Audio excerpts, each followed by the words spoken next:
नई हरवाया के ए राजा नई हरवाया के फार धसावे टेकटरवा के हो ए सोनिया नई हरवाया के फार धसावे टेकटरवा के तू बड़ा बहारा में हम बानी घरे हमरा के में हरी नियो न रोज धरे तू बड़ा बहारा में हम बानी घरे हमरा के में हरी नियो न रोज धरे मन बढ़ला बा देवरवा के ए राजा नई हरवाया के ये सोनिया नई हरवाया के फार धसावे टेकटरवा के हो हे सोनिया नई हरवाया के फार धसावे टेकटरवा के ये सोनिया नई हरवाया के फार धसावे टेकटरवा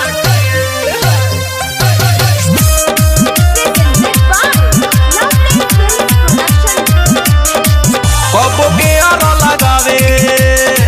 गोए गोए गोंगियावे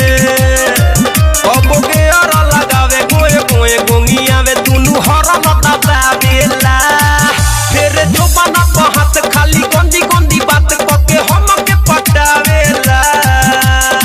तोहरा से बेसी तबाह गलबावे पहिए से हमरा पीछे लाह गलबावे तोहरा से बेसी तबाह गलबावे पहिए से हमरा पीछे लाह गलबावे भले ता छोड़े नया चारावा के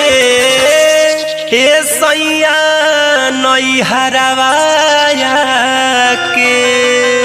हे राजा नई हरवाया के हर धसावे टेकटरवा के हो ए सैया नई हरवाया के हर धसावे टेकटरवा के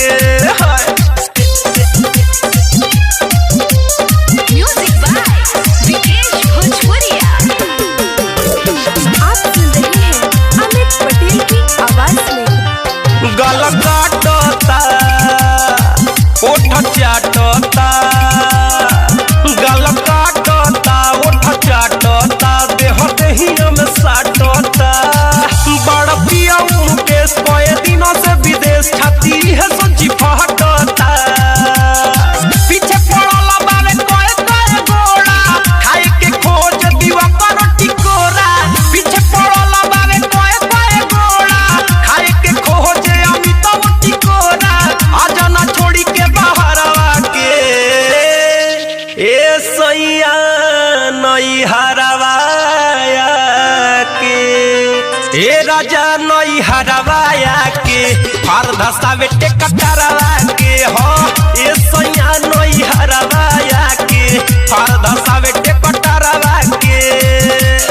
तू बड़ा बहारा में हम बानी घरे हमरा के में हरी नियो न रोज धरे तू बड़ा बहारा में हम बानी घरे हमरा के में हरी नियो न रोज धरे मन बढ़ला बा देवरवा के